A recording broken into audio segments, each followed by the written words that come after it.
La emergencia viral y el mundo de mañana, por Byung-Chul Han. El coronavirus está poniendo a prueba nuestro sistema. Al parecer, Asia tiene un mejor controlada la pandemia que Europa. En Hong Kong, Taiwán y Singapur hay muy pocos infectados. En Taiwán se registraron 108 casos y en Hong Kong 193. En Alemania, por el contrario, tras un periodo de tiempo mucho más breve, hay ya 15.320 casos confirmados y en España 19.980, datos del 20 de marzo. También Corea del Sur ha superado ya la peor fase, lo mismo que Japón. Incluso China, el país de origen de la pandemia, la tiene ya bastante controlada. Pero ni en Taiwán ni en Corea se ha decretado la prohibición de salir de casa ni se han cerrado las tiendas y los restaurantes. Entre tanto, ha comenzado un éxodo de asiáticos que salen de Europa. Chinos y coreanos quieren regresar a sus países porque ahí se sienten más seguros. Los precios de los vuelos se han multiplicado. Ya apenas se pueden conseguir billetes de vuelo para China o Corea. Europa está fracasando. Las cifras de infectados aumentan exponencialmente. Parece que Europa no puede controlar la pandemia. En Italia mueren a diario cientos de personas. Quitan los respiradores a los pacientes ancianos para ayudar a los jóvenes. Pero también cabe observar sobreactuaciones inútiles. Los cierres de fronteras son evidentemente una expresión desesperada de soberanía. Nos sentimos de vuelta a la época de la soberanía. El soberano es quien decide sobre el estado de excepción. Es soberano quien cierra las fronteras. Pero eso es una huera exhibición de soberanía que no sirve de nada. Serviría de mucho más ayuda a cooperar intensamente dentro de la eurozona que cerrar fronteras a lo loco. Entre tanto, también Europa ha decretado la prohibición de entrada de extranjeros, un acto totalmente absurdo en vista del hecho de que Europa es precisamente a donde nadie quiere venir. Como mucho sería más sensato decretar la prohibición de salidas de europeos para proteger al mundo de Europa. Después de todo, Europa en estos momentos es el epicentro de la pandemia. Las ventajas de Asia. En comparación con Europa, ¿qué ventajas ofrece el sistema de Asia que resulten eficientes para combatir la pandemia? Estados asiáticos como Japón, Corea, China, Hong Kong, Taiwán o Singapur tienen una mentalidad autoritaria que les viene de su tradición cultural, el confucianismo. Las personas son menos renuentes y más obedientes que en Europa. También confían más en el Estado.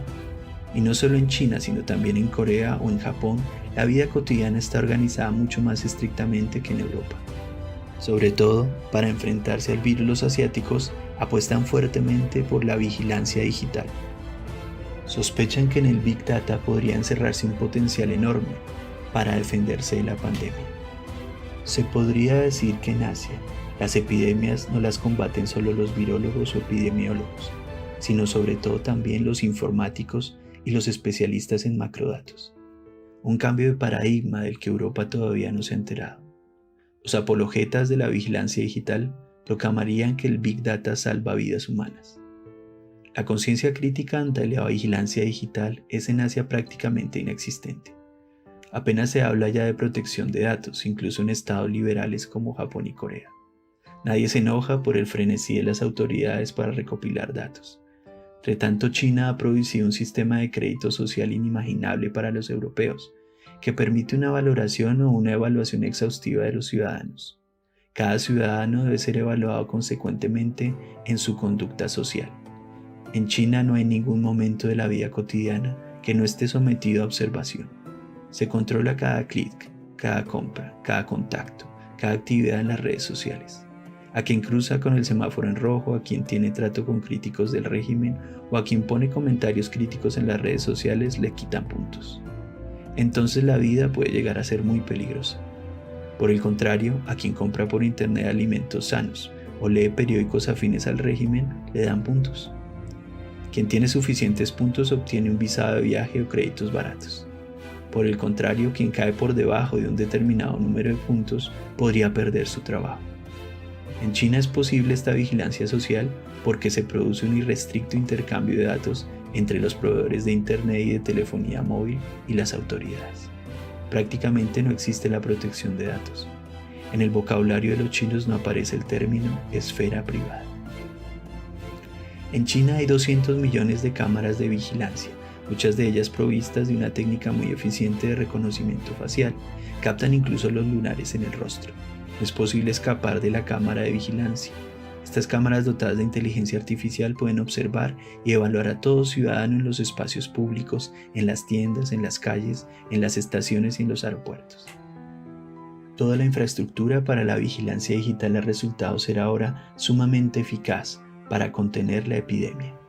Cuando alguien sale de la estación de Pekín es captado automáticamente por una cámara que mide su temperatura corporal. Si la temperatura es preocupante, todas las personas que iban sentadas en el mismo vagón reciben una notificación en sus teléfonos móviles. No en vano el sistema sabe quién iba sentado dónde en el tren. Las redes sociales cuentan que incluso se están usando drones para controlar las cuarentenas. Si uno rompe clandestinamente la cuarentena, un dron se dirige volando a él y le ordena regresar a su vivienda. Quizás incluso le imprima una multa y se la deje caer volando, quién sabe.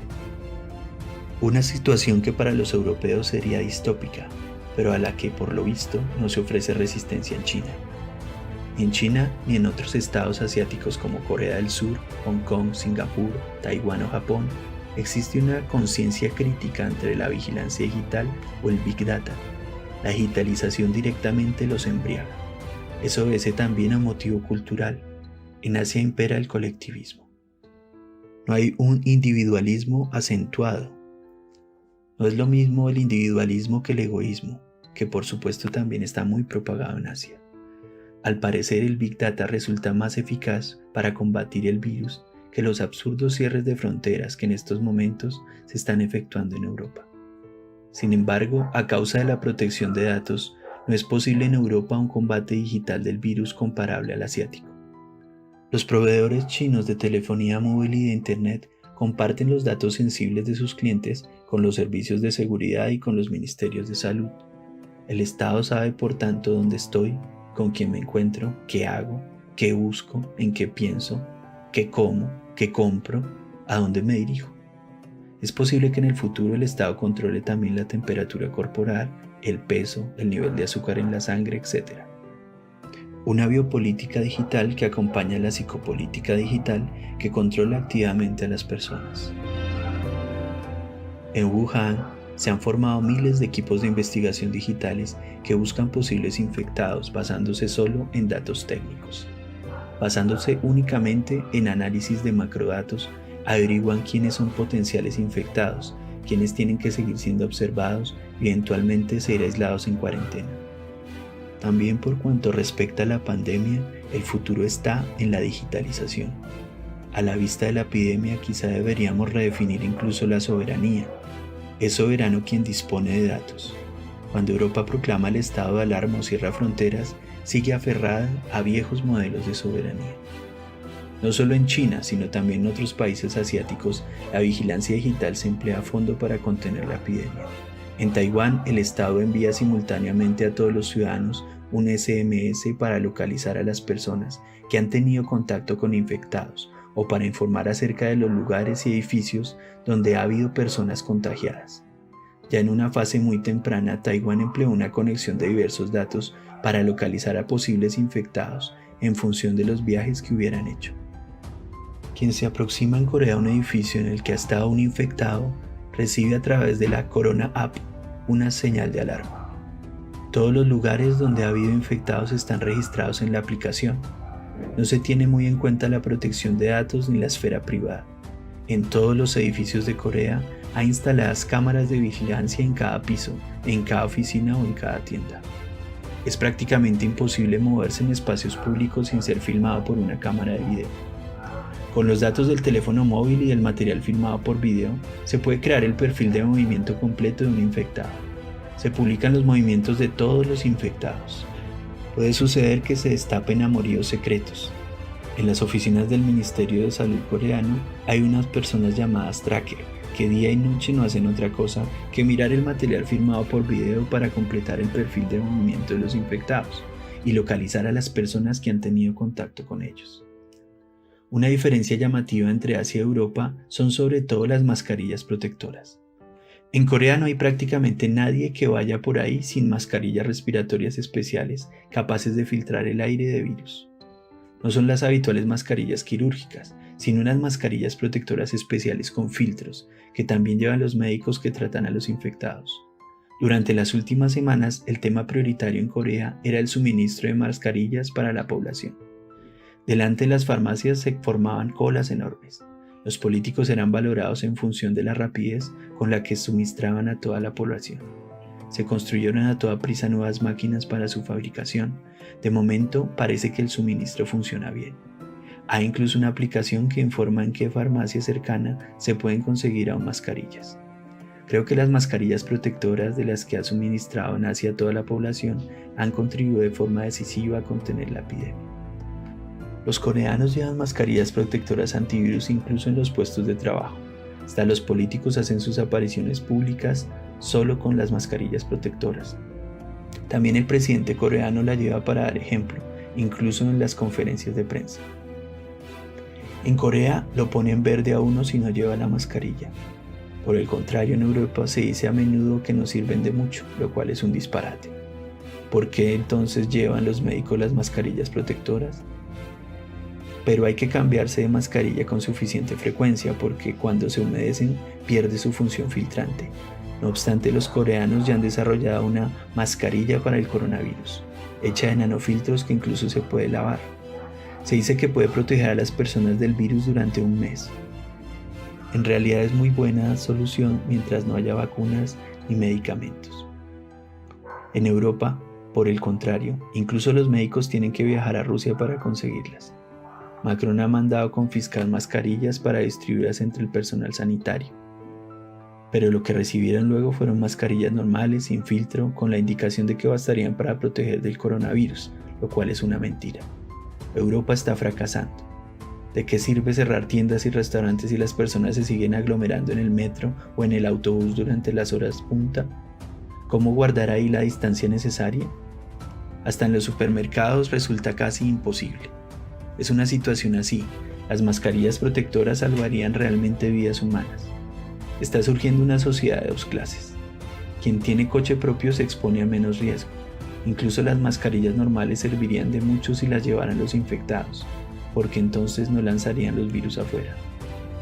En los países europeos casi nadie lleva mascarilla. Hay algunos que las llevan pero son asiáticos. Mis paisanos residentes en Europa se quejan de que los miran con extrañeza cuando las llevan. Tras esto hay una diferencia cultural. En Europa impera un individualismo que trae aparejada la costumbre de llevar la cara descubierta. Los únicos que van enmascarados son los criminales. Pero ahora viendo imágenes de Corea, me he acostumbrado tanto a ver personas enmascaradas que la faz descubierta de mis conciudadanos europeos me resulta casi obscena. También a mí me gustaría llevar mascarilla protectora, pero aquí ya no se encuentran. En el pasado, la fabricación de mascarillas, igual que las de tantos otros productos, se externalizó a China. Por eso ahora en Europa no se consiguen mascarillas. Los estados asiáticos están tratando de proveer a toda la población de mascarillas protectoras. En China, cuando también ahí empezaron a ser escasas, incluso reequiparon fábricas para producir mascarillas. En Europa ni siquiera el personal sanitario las consigue. Mientras las personas se sigan aglomerando en los autobuses o en los metros para ir al trabajo sin mascarillas protectoras, la prohibición de salir de casa lógicamente no servirá de mucho.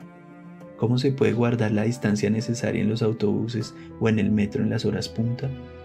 Y una enseñanza que deberíamos sacar de la pandemia debería ser la conveniencia de volver a traer a Europa la producción de determinados productos, como mascarillas protectoras o productos medicinales y farmacéuticos. A pesar de todo el riesgo que no se debe minimizar, el pánico que ha desatado la pandemia del coronavirus es desproporcionado. Ni siquiera la gripe española, que fue mucho más letal, tuvo efectos tan devastadores sobre la economía. ¿A qué se debe en realidad esto? ¿Por qué el mundo reacciona con un pánico tan desmesurado a un virus? Emmanuel Macron habla incluso de guerra y del enemigo invisible que tenemos que derrotar. ¿Nos hallamos ante un regreso del enemigo? La gripe española se desencadenó en plena Primera Guerra Mundial. En aquel momento todo el mundo estaba rodeado de enemigos. Nadie habría asociado la epidemia con una guerra o con un enemigo. En realidad hemos estado viviendo durante mucho tiempo sin enemigos. La Guerra Fría terminó hace mucho. Últimamente incluso el terror islámico parecía haberse desplazado a zonas lejanas. Hace exactamente 10 años sostuve en mi ensayo La sociedad del cansancio la tesis de que vivimos en una época en la que ha perdido su vigencia el paradigma inmunológico, que se basa en la negatividad del enemigo. Como en los tiempos de la Guerra Fría, la sociedad organizada inmunológicamente se caracteriza por vivir rodeada de fronteras y de vallas, que impiden la circulación acelerada de mercancías y de capital. La globalización suprime todos esos umbrales inmunitorios para dar vía libre al capital. Incluso la promiscuidad y la permisividad generalizadas, que hoy se propagan por todos los ámbitos vitales, eliminan la negatividad del desconocido del enemigo. Los peligros no se echan hoy desde la negatividad del enemigo, sino desde el exceso de positividad, que se expresa como exceso de rendimiento, exceso de producción y exceso de comunicación. La negatividad del enemigo no tiene cabida en nuestra sociedad ilimitadamente permisiva. La represión a cargo de otros deja paso a la depresión. La explotación por otros deja paso a la autoexplotación voluntaria y a la autooptimización. En la sociedad del rendimiento, uno guerrea sobre todo contra sí mismo. Umbrales inmunológicos y cierre de fronteras. Pues bien, en medio de esta sociedad tan debilitada inmunológicamente a causa del capitalismo global, irrumpe de pronto el virus. Llenos de pánico volvemos a erigir umbrales inmunológicos y a cerrar fronteras. El enemigo ha vuelto. Ya no guerreamos contra nosotros mismos, sino contra el enemigo invisible que viene de afuera. El pánico desmedido en vista del virus es una reacción inmunitaria social e incluso global al nuevo enemigo. La reacción inmunitaria es tan violenta porque hemos vivido durante mucho tiempo en una sociedad sin enemigos, en una sociedad de la positividad, y ahora el virus se percibe como un terror permanente. Pero hay otro motivo para el tremendo pánico. De nuevo tiene que ver con la digitalización. La digitalización elimina la realidad. La realidad se experimenta gracias a la resistencia que ofrece y que también puede resultar dolorosa. La digitalización, toda la cultura del me gusta, suprime la negatividad de la resistencia. Y en la época postfáctica de las fake news y las deepfakes, surge una apatía hacia la realidad. Así pues, aquí es un virus real y no un virus de ordenador el que causa una conmoción. La realidad, la resistencia, vuelve a hacerse notar en forma de un virus enemigo. La violenta y exagerada reacción del pánico al virus se explica en función de esta conmoción por la realidad. La reacción pánica de los mercados financieros a la epidemia es además la expresión de aquel pánico que ya es inherente a ellos. Las convulsiones extremas en la economía mundial hacen que ésta sea muy vulnerable, a pesar de la curva constantemente creciente del índice bursátil. La arriesgada política monetaria de los bancos emisores ha generado en los últimos años un pánico reprimido que está aguardando el estallido. Probablemente el virus no sea más que la pequeña gota que ha colmado el vaso. Lo que se refleje en el pánico del mercado financiero no es tanto el miedo al virus cuanto al miedo a sí mismo. El crash se podría haber producido también sin el virus. Quizá el virus solo sea el preludio de un crash mucho mayor. Zizek afirma que el virus ha asestado al capitalismo un golpe mortal y evoca un oscuro comunismo. Cree incluso que el virus podría hacer caer el régimen chino. Zizek se equivoca. Nada de eso sucederá. China podrá vender ahora su estado policial digital como un modelo de éxito contra la pandemia. China exhibirá la superioridad de su sistema aún con más orgullo. Y tras la pandemia, el capitalismo seguirá aún con más pujanza. Y los turistas seguirán pisoteando el planeta. El virus no puede reemplazar a la razón. Es posible que incluso nos llegue además a Occidente el estado policial digital al estilo chino. Como ya ha dicho Naomi Klein, la conmoción es un momento propicio que permite establecer un nuevo sistema de gobierno. También la instalación del neoliberalismo vino precedida a menudo de crisis que causaron conmociones. Es lo que sucedió en Corea o en Grecia. Ojalá que tras la conmoción que ha causado este virus no llegue a Europa un régimen policial digital como el chino. Si llegara a suceder eso, como teme Giorgio Agamben, el estado de excepción pasaría a ser la situación normal. Entonces el virus habría logrado lo que ni siquiera el terrorismo islámico consiguió del todo. El virus no vencerá al capitalismo. La revolución viral no llegará a producirse. Ningún virus es capaz de hacer la revolución. El virus nos aísla e individualiza. No genera ningún sentimiento colectivo fuerte. De algún modo, cada uno se preocupa solo de su propia supervivencia. La solidaridad consiste en guardar distancias mutuas, no en una solidaridad que permita soñar con una sociedad distinta, más pacífica, más justa. No podemos dejar la revolución en manos del virus. Confiemos en que tras el virus venga una revolución humana. Somos nosotros, personas dotadas de razón, quienes tenemos que repensar y restringir radicalmente el capitalismo destructivo y también nuestra ilimitada y destructiva movilidad, para salvarnos a nosotros, para salvar el clima y a nuestro bello planeta.